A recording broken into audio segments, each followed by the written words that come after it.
Welcome you all. Today, as I'm imagining, most of you won't be knowing about this person, nor you'll be knowing about his invention. But his invention is crucial in today's era, in today's modern world.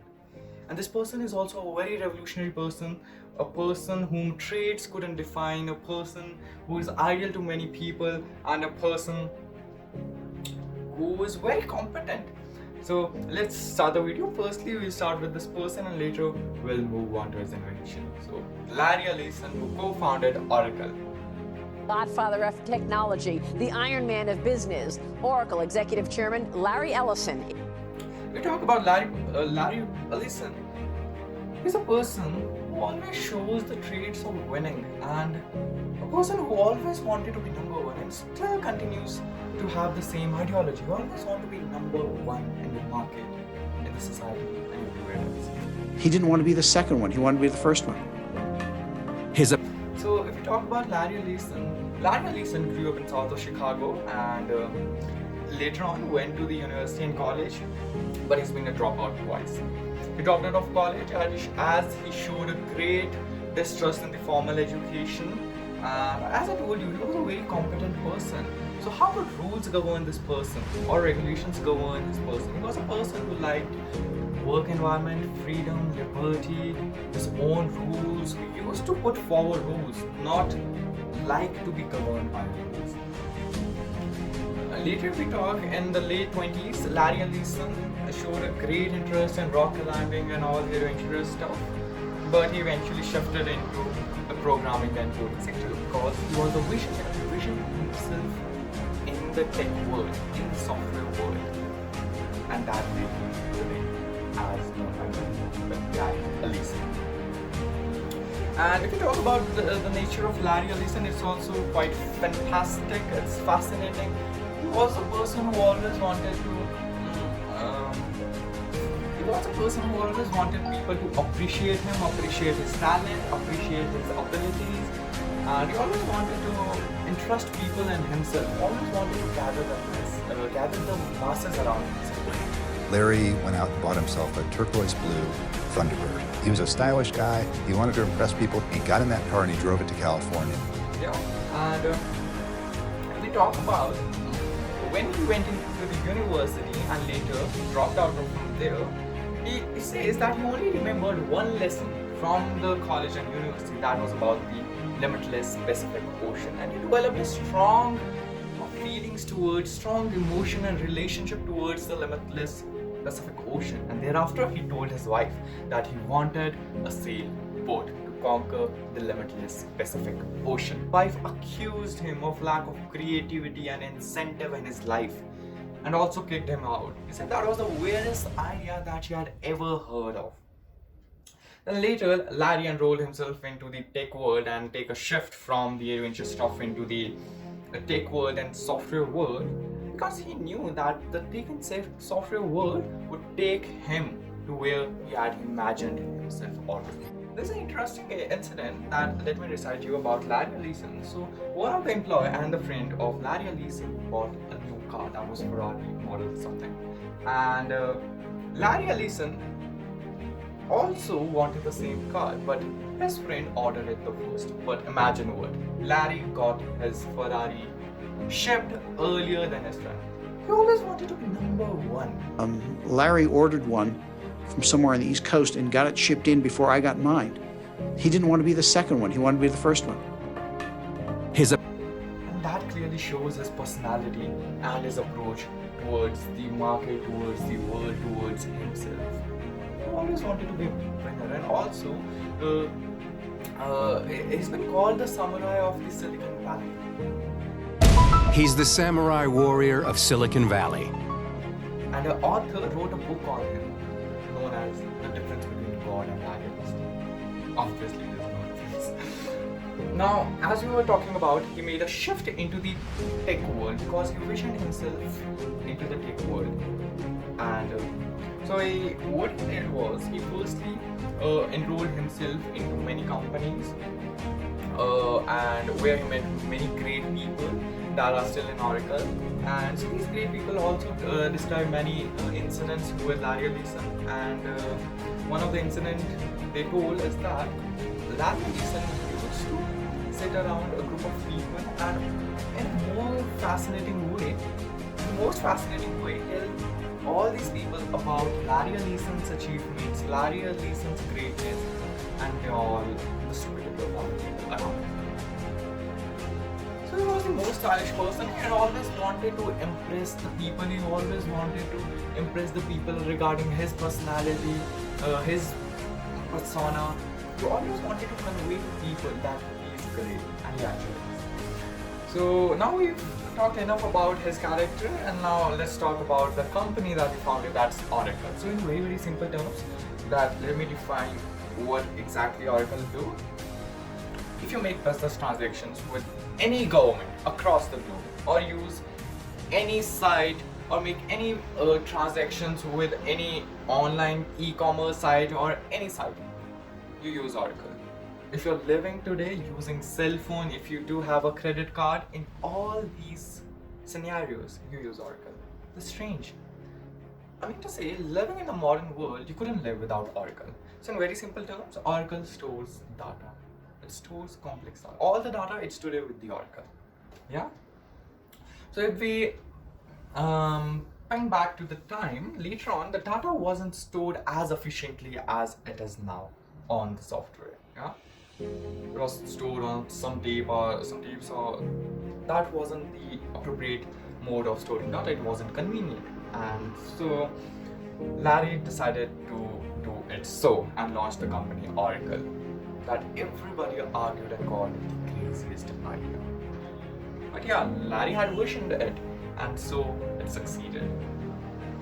So if we talk about the company, that's Oracle, yeah, it stores the data, and it was founded by Oracle and his friend and the people who Larry Ellison met.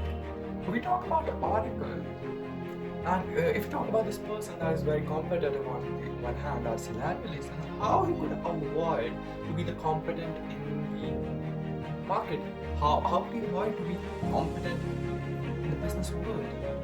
So he did the same, and his friend and the people whom he met throughout his life were at Oracle, the great people. They were busy writing the code, whereas Larry Ellison was busy in finding the customers.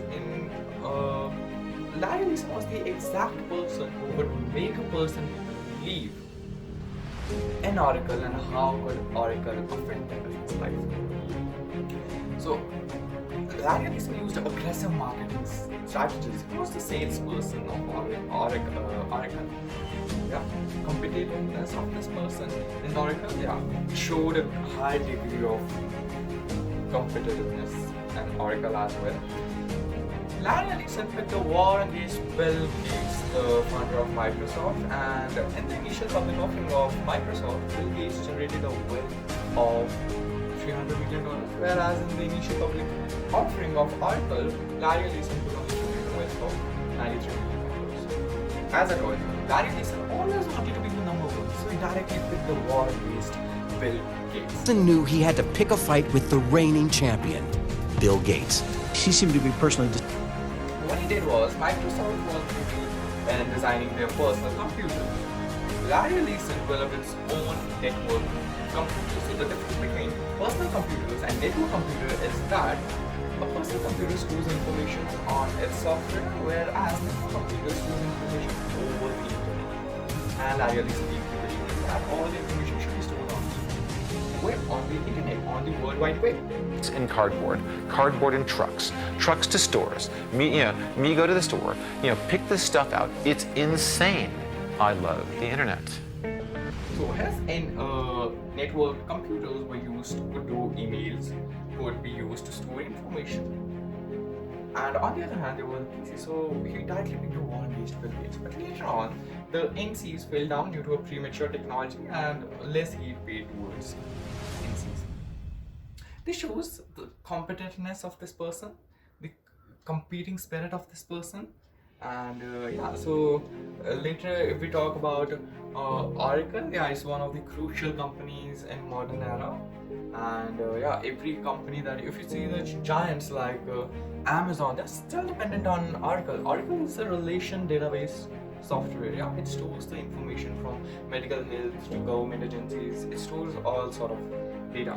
And the giants like LinkedIn, like Amazon, and also its competitors, that was SAP HANA, also uses Oracle still now. What Amazon did, Amazon is a giant, it's $1 trillion company, and today also in recent years told that it won't be using Oracle, it would make shift into Amazon database. It wouldn't use Oracle. Imagine what happened. The stock value went down. You faced difficulty. And guess what happened? I'll send you a copy of Amazon's internal memo. They went down. Imagine a $1 trillion company, a giant, a person who is the second richest person or probably the richest person in the world couldn't make a shift from Oracle. How crucial this company is. The reason that Larry and Ellison put forward is that they are leading in terms of database. They are the #1 technology, they are the #1 software in the market world, in the business world. Why? Because they've put so many years of effort, experience in developing Oracle and making it secure, making it the most powerful software to store information. It's the relational data storage. Now that we've talked about Oracle and Larry Ellison, there are some incidents that I would like to narrate to you all. So as I told you, Larry Ellison was a very stylish person who always wanted to gather that attention, impress all the world. So Larry Ellison, as I told you earlier, showed a deep interest in the Pacific Ocean. So what happened in 2014? Larry Ellison brought back the American Cup back to America. Larry Ellison won 15 years. It was a boat race, and Larry Ellison developed a boat that was almost flying up the moon. Seen as it was flying and conquering the limitless ocean. The oceans have never seen anything like it. Larry conquered the Pacific Ocean. He's a very competent person. He bought Hawaii Island. He bought 97% of Hawaii Island. While car collection is also very amazing. He has bought many islands. He's bought a worth over $1 billion of real estate. He has a private jet. He has wild car collection. So the employees and the executives of Oracle say that if you want to compete against Oracle, be prepared to be crushed. Larry's attitude is, if you want to compete against me, then be prepared to be crushed. Another employee of Oracle says that Larry Ellison is governing Oracle in a certain way, or leading Oracle to a certain way, that even if he is 6 feet underneath the graveyard, he'll still be ruling Oracle, he'll still be governing Oracle, he'll still be on top. And